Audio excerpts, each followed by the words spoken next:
Tangent Squad.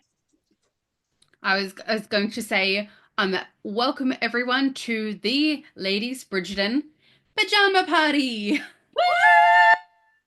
Those who have not officially met in person, this is our lovely KK Chips, our admin of the Bridgerton page, and she is joining our slumber party today because those two lovely ladies got to go to the Bridgerton by Candlelight Orchestra tonight their time, and I got to go in New Zealand last night, so it's like we all went together anyway. It was amazing. It was so fun. It was perfect. And from what I can tell, we actually had, because it was hosted by the same people, which is Fever, and so I believe that they actually had the exact same set list for both of our concerts. So it was essentially like we went together, and the only thing that I could tell different from your orchestra to ours is ours utilizes a lot of strumming within the songs. No, a lot of our songs they picked and They hit the bow against the strings a bunch. Yeah, okay. I think the difference between our quartet and your quartet, which I'm going to name ours because, you know, they're on social media and they're going to be doing more Candlelight Bridgerton shows. Ours was Forest City Quartet. And ours, even though when they did talk, they were really funny and entertaining. They didn't talk that much. Like, they played probably 6 or 7 songs before they even started talking, and then listed all the 6 songs or whatever that they did. Whereas for mine, I think for the first like 3, they do 3 songs at a time, and they'd say, hey, we're about to perform this and this song. This song was played during this scene, and it symbolized this feeling. We got none of that.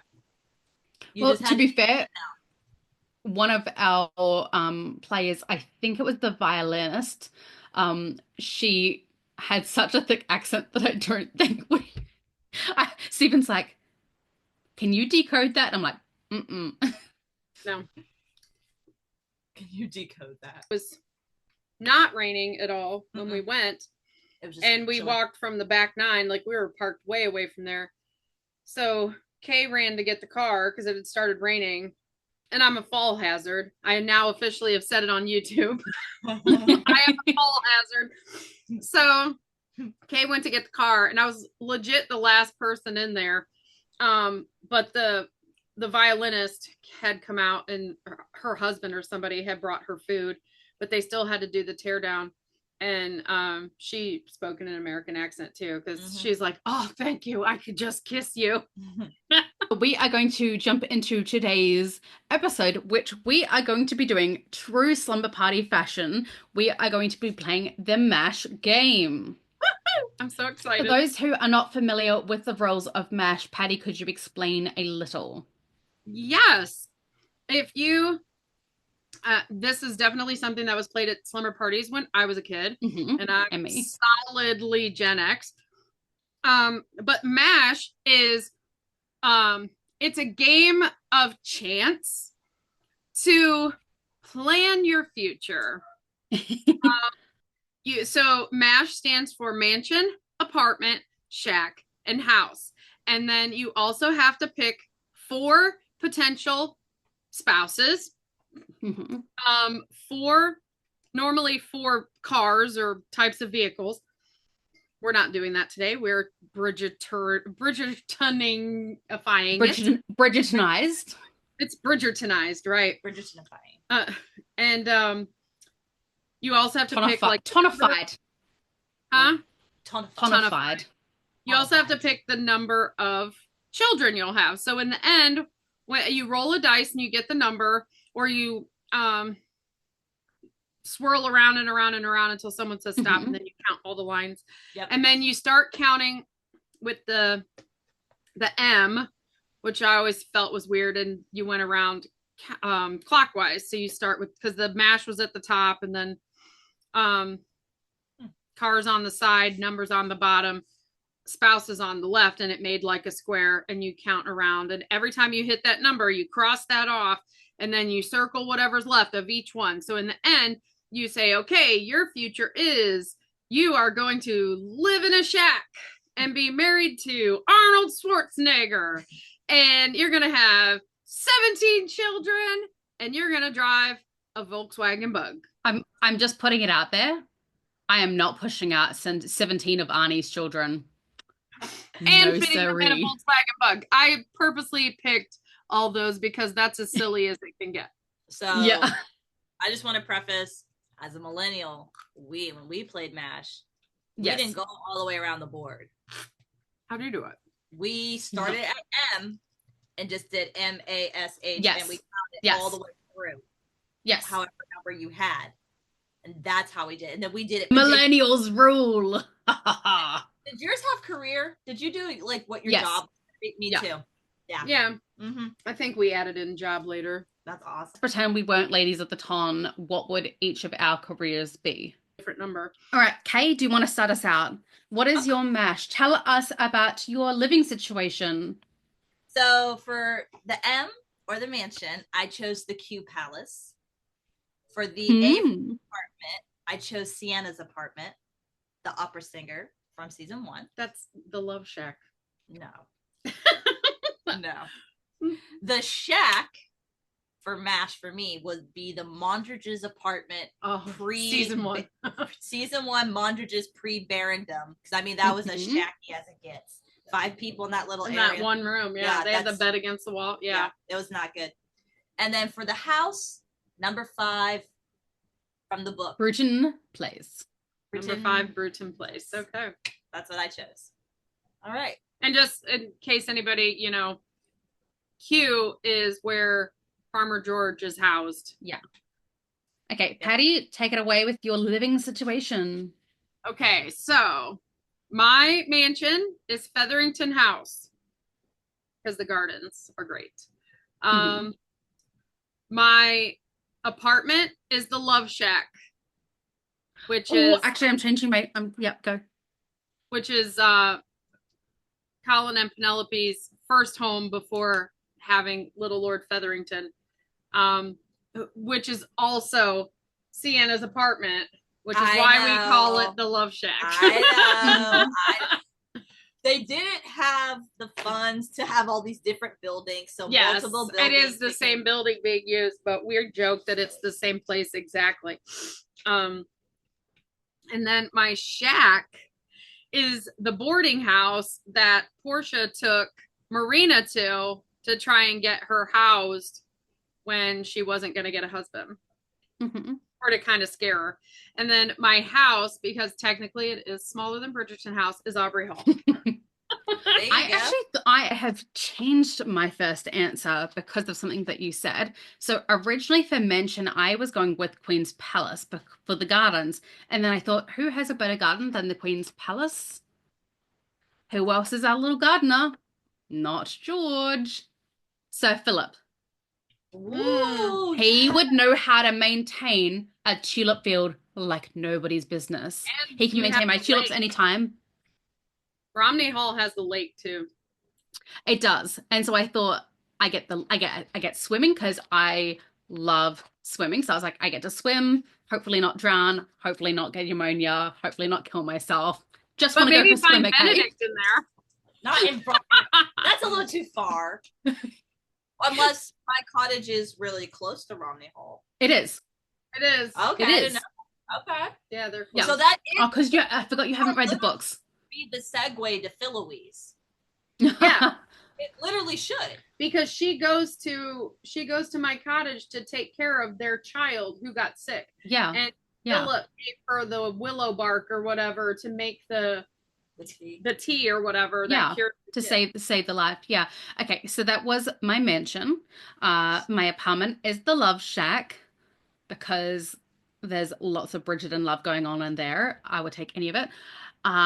For shack, I chose Genevieve's apartment above her Modiste. We get to see that in her time with Benedict and also when she is with Penelope, and it's definitely shack-ish. And then for house, I chose my cottage because I like the countryside. I love it. I approve. And the house that it looks like they chose for my cottage for the show is perfection. It is. It's so good. And the lake and the trees, they really scouted out an absolute gem with that one.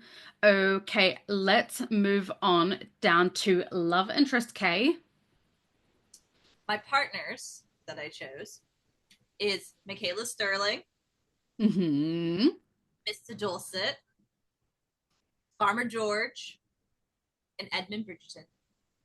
And for those who may not remember who Mr. Dorset is, he is the man that Anthony encourages to go and distract Kate so that he can charm Edwina. He was actually a really lovely option, and I'm down for that. Yeah, he was a nice guy. He's educated, he's gentlemanly, he's still fun, he's got an opinion. I'm down for that one. He ended up liking Kate, but he was in service of a friend. Like he was asked to do, do his Anthony a favor. But he was still he was doing Anthony a favor, but he wasn't smarmy about it. He wasn't pulling a fife or anything. He was still was being deceitful in the beginning. He had to pretend like he was. But I don't feel like he could have been like, oh well, she's beautiful. He could have been like, well, she's beautiful. I'm more than happy to get to know her. Yeah, of course. And she hates Anthony so much, he probably thought that was a plus. I'm stealing an Oreo. You need to, girl. Okay, Patty. Sorry, now that you're mouthful. My love interests are, if anybody's heard the pod, they're pretty standard. They're used to us eating. Yeah, we always have snacks. Okay. The Tangent Queens have snacks. Well, I'm learning. Mm-hmm. I have Benedict. And the only reason he's first is because usually when I play MASH, the first person always dies out. Oh. So I have Benedict first. And then Colin. And then Finchy. And then John the Footman for a little bit of fun. I had nearly the exact same. It went Colin, Benedict, Finchy, Theo, because I like a well-read man. She likes them with the big brains.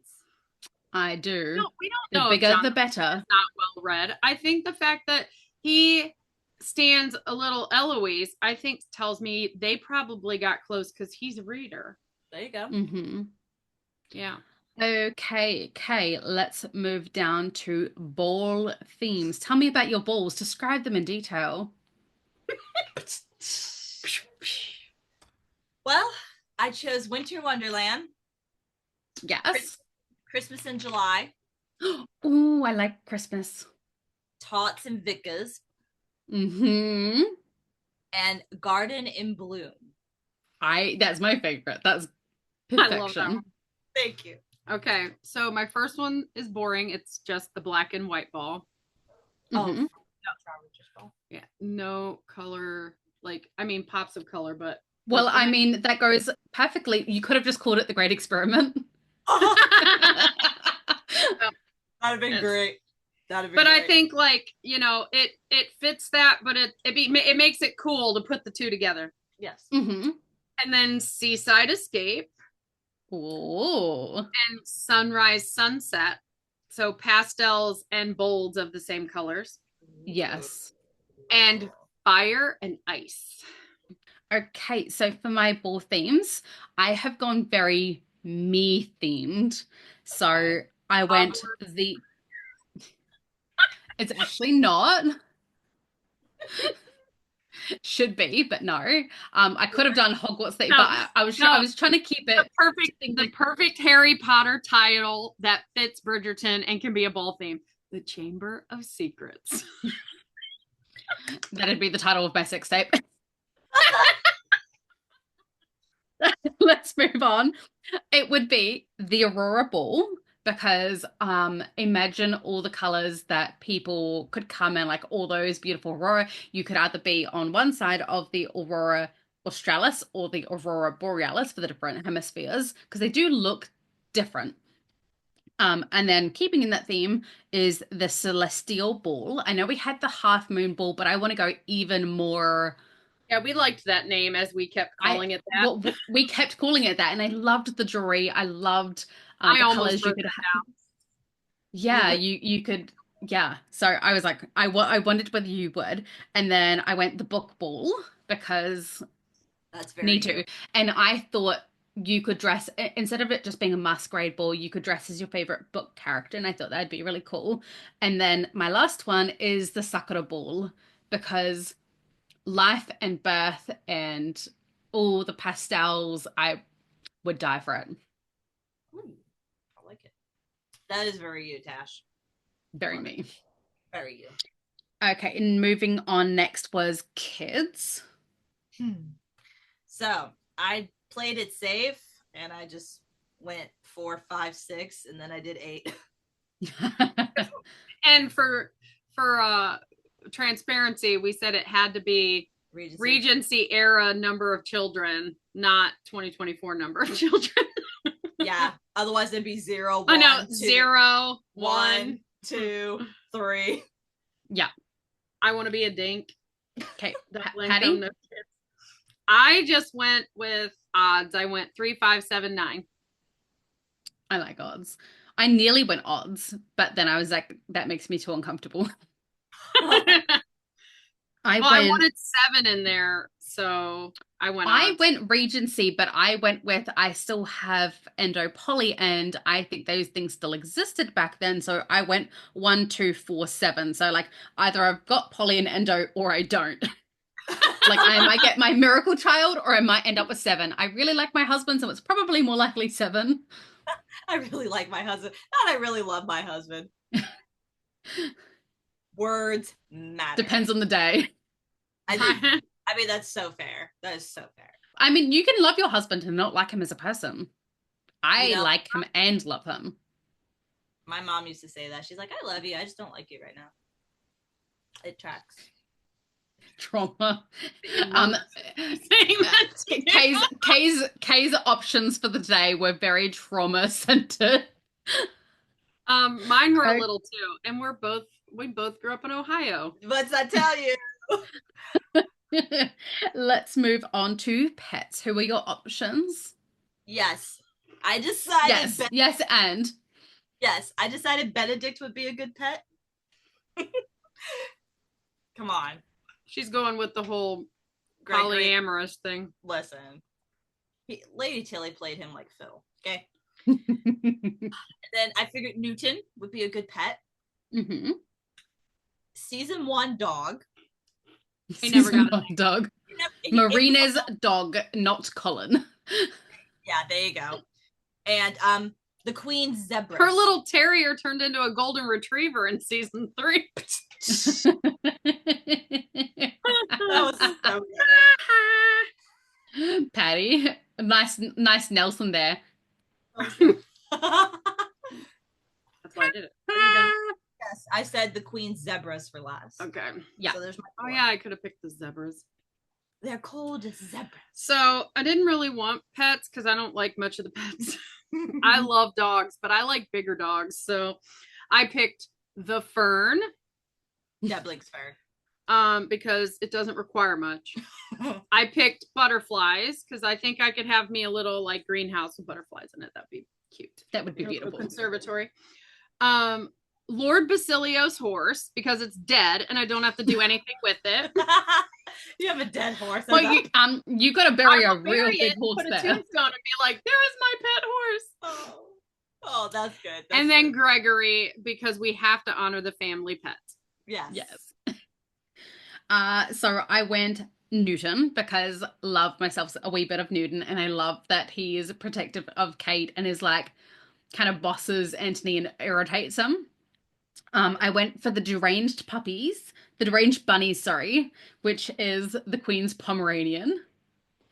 I went with Marina's because she called it deranged puppy to start with. See, I want her German. Sorry, deranged bunny. In Germany. She's like, it is not a dog, it is a deranged bunny. Oh, my apologies. I feel the same way. I want me a bigger dog. I'll be right back. I'm gonna go let my dogs in. I went with Marina's puppy. And then I went with the Queen's peacocks. I think it's appropriate. It is. Okay. And then lastly on our list, while Patty's coming back, you can go through yours. What is your dowry, madame? How much shall you give me if I marry you? Well, we did say we wanted to be Regency era accurate. So the first thing that comes to mind for me is I was thinking about my very first ever Regency era piece that I watched when I was a little girl. And that would be the late 90s BBC edition of Pride and Prejudice with Colin Firth and Jennifer Ely. And all I could hear was treat. Oh, you're epic. So I could shut the door. Good job. So the first dowry that came to mind for me would be when Lizzie is sitting in the garden with her father and they had garden. Yeah, in the garden. In the garden. And they get the letter written from her uncle in London after they had found Lydia and Wickham. And she was talking, and as she's reading the letter, she's like, 100 pounds, Adam, so little. Yeah. You know, I just thought, like, that is terrible. So we're going to go bleak, and we're going to do 100 pounds a year. My bleak was 500. I know. And then I decided 5,000 sounded nice. So I was thinking about Bingley's salary. And then 10,000, because I thought about Mr. Darcy's, and 20,000. I feel like that would be. She just was like, hey. I feel like, I just feel like with the Cappers. Yeah. Yeah. Her obsession with 20,000. I thought maybe that might have been her dowry because Lord Capper said he was removing it. Kay's like, I'm a lot of baggage. Take my money. All of it. All of it. You will need it, sir. Plan on having a paramour. Take my money. Yeah, please. Just take my money. I can go sleep with you. And then we have 2 bonus rounds that we will talk about when we get there. Well, I gotta tell my dowries. Oh, yes. So I have 10,000 pounds set and 5,000 pounds set, and then 500 per year. And then sometimes you didn't get money because a family's money was entailed or whatever, and sometimes 2 titles would marry in and you only get 1 title. So they would put the title in as the dowry. So my 4th dowry is a country estate and next in line for the title. A transfer of title. Okay. Well, I went real downer, Debbie Downer, and for my first one, I went no dowry. I'm the marina. No one's paying for me. I am the prize. Okay, you get nothing. Next was 500 pounds, 10,000 pounds, or 2,000 a year. That is pretty bleak. Very bleak. Most bleak. I need a different most bleak. Crossing out. Okay. I like to think of it as someone loves me so much that they're willing to set the dowry aside. Give me a number. Yeah. 3. Oh, yeah. There goes no. Oh, okay. Oh, the boarding house is gone. All right.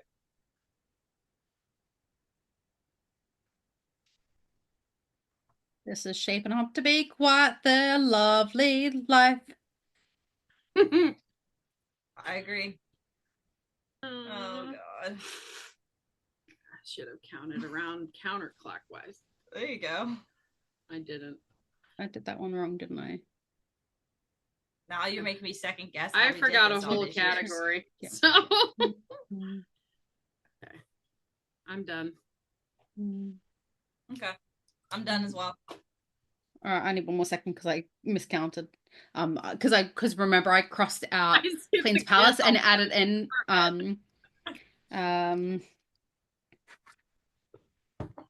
might have to start doing the round because that would have ended up different. I think.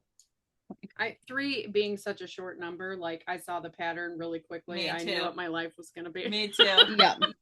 Okay. Your whole life. What does your life look like? Well, my whole life is I'm going to live in Bloomsbury at number 5. I am going to be married to Edmund Bridgerton. Colin lived in Bloomsbury. Number 5 is around the corner from yes. Okay. Yeah. We're going to have 8 children. Wow. With the Queen zebras as our pets. Who did you marry? Edmund. Hey, he already had 8 kids. Yeah, so it worked out. With the Queen zebras, my dowry was 20,000. You're going to need it with 8 kids. Damn skipping. Yeah. And my first ball of the season as the new Mrs. Bridgerton will be Garden in Blue. Perfect. You're Violet. I'm literally. Yeah. You ended up being This is and then this is making our bonus round seem even more plausible. Okay, Patty. Okay, so I will be living in Aubrey Hall, married to Benedict. My dowry is 10,000 pounds. We are only having 3 children. We have buried our horse on the land to visit him. And our first ball that we host will be sunrise, sunset. I think that's beautiful.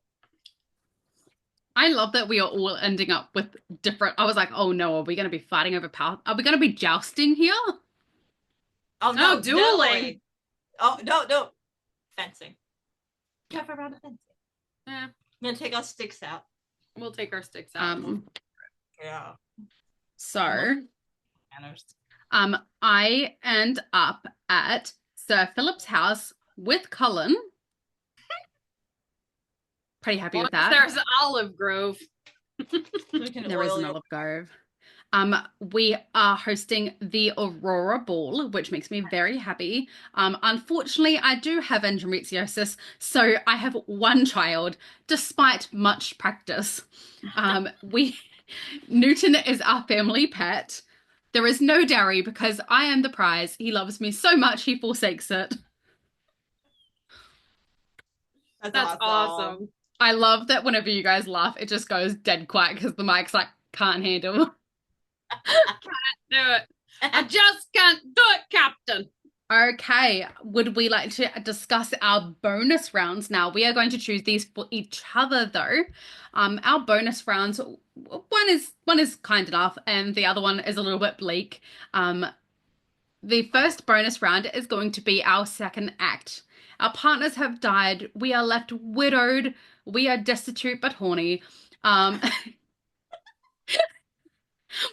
And then the second one would be, let's pretend for a second that we weren't ladies of the town.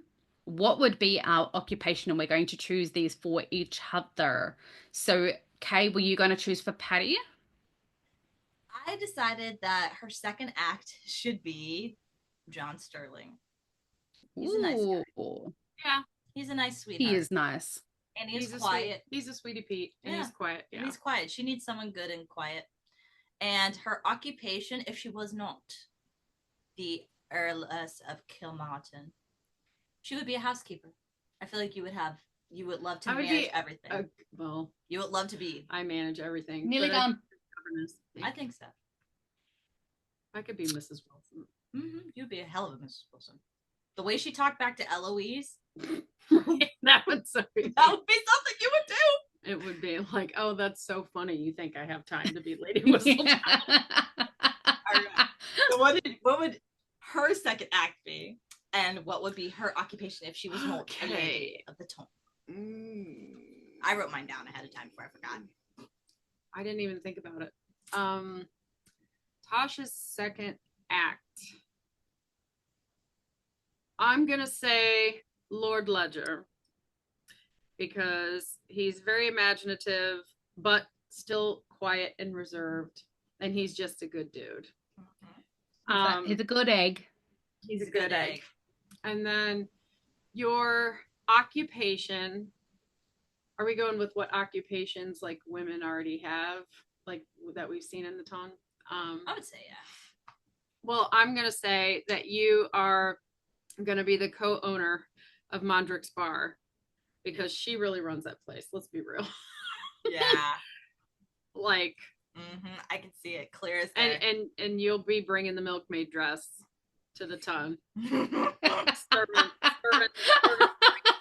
Well, I mean, if I'm living at Sir Philip's estate, maybe I'm the bar wench with the big boots. There you go. Well, that's still from the book. The style is still kind of milkmaid. It's meant to bring the milks out. Yeah. I would say let's because I don't have no milk. You know what? I actually would probably make a really good wet nurse.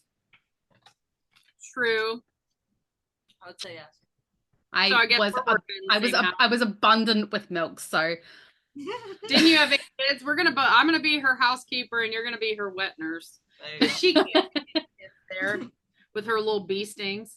Hey, those got really big when the milk came in. Let me tell you right now. That's what. Imagine these bad boys. getting pregnant. I was afraid of having kids. Like, these are already this size without kids. Patty, how do you think I felt? Like, you were probably like this. It was so. Well, milk is a supply and demand. He kept draining every 30 minutes. That's why you made Yes. All right. So for your second act, I chose Will Mondrick because I think that he is a fantastic father. He is a strong enough male lead to handle you, but he also respects his partner and listens to her. He just sometimes has his stubborn little moments. He is a go-getter and goes and gets what he needs and provides for his family. So, and although they cut the scene, I also feel like he is rather excitable in the bedroom. So I feel like it'd be a good life. He would do the bounce. The wave. He's going to be the wave. He'll do the wave. I'm good with it. He'll do the occupation. Ooh, I think you are going to be the person who organizes all the singers for the opera and organizes the events because you like music a lot. And I feel like you had to have good organization skills for that. So you are going to manage the singers. I can totally do that. I would be the head of entertainment. You know, the one that comes in, he's like, oh, I would be Vali. She would. Well, I don't remember what you know, the guy that comes in and knocks, he's like, oh, you know, Sienna or Miss, you know, this man, you know. I could be a great stage manager. Yeah. Yes. But no, I feel like you'd manage all the talent in the ton. Talent manager. I would. I'd be well known. Which would be good because I suck at playing piano forte. I would be a terrible piano forte teacher. I took 7 years of piano and I can't play anymore.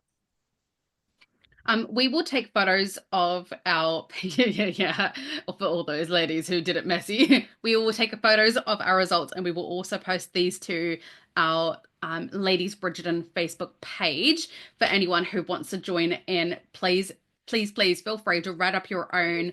It'd be fun. If you just look it up on YouTube, post it in our Facebook group, the Ladies Bridgerton on Facebook. It'd be amazing. Yeah. And then comment down below what your life is and who your second act is. And your occupation. And your occupation if you Yes, do the whole 9 yards. Because actually that was a lot of fun. I really like doing it in like the Regency era of everything. And if we have one last second for the ball that we were gonna host, if we have that last Ezra can wait one more second to go to sleep. What was going to be our special event at each of our balls that was going to be the showstopper? The Queen is like, oh, you were spectacular. You dazzled. I'll go first because I've already thought of mine. I want like a whole queue of people outside and they each do it. And as it floats away in the sky, it creates like an aurora looking kind of experience in the sky. And I thought that'd be really beautiful. That would be beautiful. And I feel like it's actually still doable for that time period. Oh, yeah, probably. And you? Do you have a special thing? What was your ball again? Garden and Bloom. Garden and Bloom. She's just having an orgy. I know. With OPT. I can make a suggestion. Please, because I don't know. If yours is Garden and Bloom, you have an entire net on the ceiling and they pull it and down floats all the petals of the garden. So pretty. That would be so romantic. And like, imagine how romantic that would be. And it would have to be at the last dance of the night. Yes. Yeah. Oh. And all the proposals are happening and it's Garden and Bloom. And then everyone goes at home and has their Garden and Bloom. People be scooping up them petals like we're taking these home, putting them on the bed. Yes. And then they're cleaning your house for you. How nice. Yeah. That'd be wonderful. 2 for 1 special. That's okay. Patty, your ball is sunset, sunrise. Sunrise, sunset. So the colors, because it's pastels and bolds of the same colors. Mm-hmm. So it's red, orange, and purple is sunset, but it's pink, coral, and lavender is sunrise. And those are the colors people would wear. And then my special thing is a large wrought iron candelabra that has torches on it though, so it's up at the ceiling and it just looks like a ball of fire. That really would be cool. As the lighting. Oh. And I just thought of another one that you could do for your one if you had people to commission a huge stained glass mural. And at the end of the night, when it's really, really dark, you got a whole bunch of your people to come out with like candles or something that was bright enough, and it creates all the colors. Like, you know how with stained glass window? Mm-hmm. And they create like a stained glass window effect through, but at nighttime. And then you've got like your sun and sunset, sunrise, sunset at the same time. You employ people just to stand on the other side of the window and hold light so that the dance floor has the stained glass image on it. Or you could do a candle paper lantern with their wishes. Oh, actually, I really, really, really hope they do like a lantern, like let off at one of the. That would be beautiful. Now, our like paper very tangled themed. Paper lantern. It's the importance of lanterns in Korea. In Korean culture, colorful lanterns are part of traditional festivals celebrated every year in some cities of the country. So they would do paper lanterns. So they're colored paper lanterns, bearing wishes of those who made them, adorn the entire South Korean peninsula. Okay. And yeah, it basically says that it's all of East Asia. That it says like China, Taiwan, Japan, Korea. All that. So I just want to go back as I'm sitting here, you know, ADHDing, thinking on the same thing. Like, why do I need a quiet dude? Why do you? Are you saying like I'm a tornado and I need a quiet guy? I feel like because Stephen's not quiet, but he is way more quiet than me, and I feel like I need that calm in my life. I think I need opposite. I want calm. You need a guy to be all like, I got you. You know what I mean? I mean, if somebody just went, I'd be like, oh. Right, exactly. I want to be able to put the mantle down sometimes. Yes. Like, now I have the best of both worlds with dude. So like we both meet each other's like insanity, but like when I'm like not okay, he's just like I kind of just okay. We need the equal level of space of neurospicy, but we need that calm in the storm. Mm-hmm. Yeah. You know, and you have that with Steven. I have had that with no one. You will. I will have that. I am open to. You have it with us. Quiet, stoic. I'm going to manifest that into the world for you. Manifestation fingers. No, those are manifesting fingers. Manifest. Spirit fingers are like this. Now these are gold. These are gold. Come to me. Yeah, manifesting has to come towards you. So it's spirit fingers, manifestation fingers, come to me. Manifest. This is going to be a thing now, the manifestation fingers. Now we're just going to start. All right. Or I could be like Bridgerton, manifestation fingers. All right, gentle listeners, we need to leave it there because I need to manifest my child to sleep. I'm going to find Kay some fuzzy socks so she can really spend the night at my house. Yeah, I'm freaking out. Enjoy your slumber party, ladies, and I will see you soon for the carrot scene. Bye.